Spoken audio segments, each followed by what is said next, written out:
On se gardera, cependant, de célébrer un « retour à la normale », comme l'a fait le Hezbollah, partenaire de coalition de M. Hariri est premier intéressé au maintien de ce pacte. Car rien n'est normal au Liban.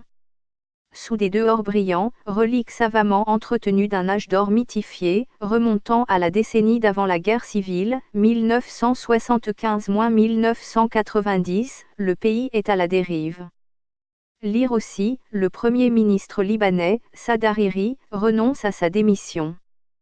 La malédiction géopolitique qui le ronge est bien connue.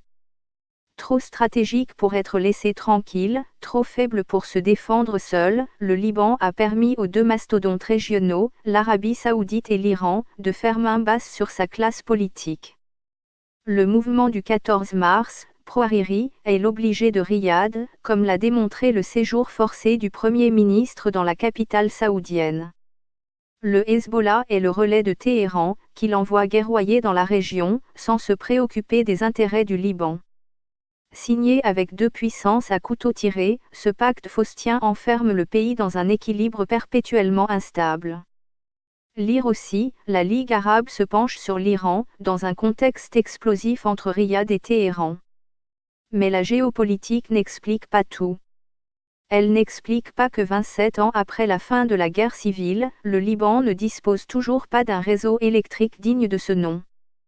Si Beyrouth, vitrine privilégiée du pays, reçoit 20 heures de courant par jour, Tripoli n'en reçoit que 12. Une enquête du World Economic Forum place le Liban au 115e rang mondial en matière de qualité de l'approvisionnement électrique, derrière le Népal et le Bénin. Et que dire des poubelles? Le mouvement de protestation You Stink, vous puez, qui avait dénoncé l'incapacité de la classe politique à mettre en place un système de gestion des ordures en 2015, a fait long feu, mais la crise n'est pas résolue. Les piles d'ordures qui avaient empoisonné la vie des Beyrouthins en 2015 ont été déplacées dans 2 décharges de bord de mer, qui seront pleines dans quelques mois.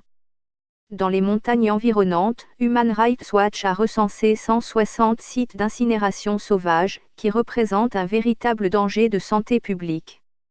Sur ces 2 sujets phares, le gouvernement Hariri n'a pas fait mieux que ses prédécesseurs. Quant au vote du budget dont on le crédite une première depuis 2005, il s'est fait au prix de la non-clôture des comptes publics des 11 dernières années.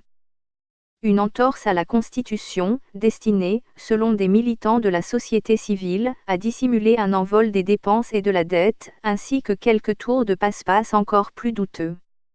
Le soldat Hariri est donc sauvé, mais la société libanaise est toujours otage d'une classe politique notoirement incompétente et corrompue. Dans le discours qu'il a tenu devant ses partisans, à son retour à Beyrouth, le Premier ministre a martelé « le Liban d'abord ». Les Libanais d'abord auraient été plus opportuns. Le bras de fer saoudo-iranien ne doit plus servir de paravent à la dégradation des conditions de vie de la population,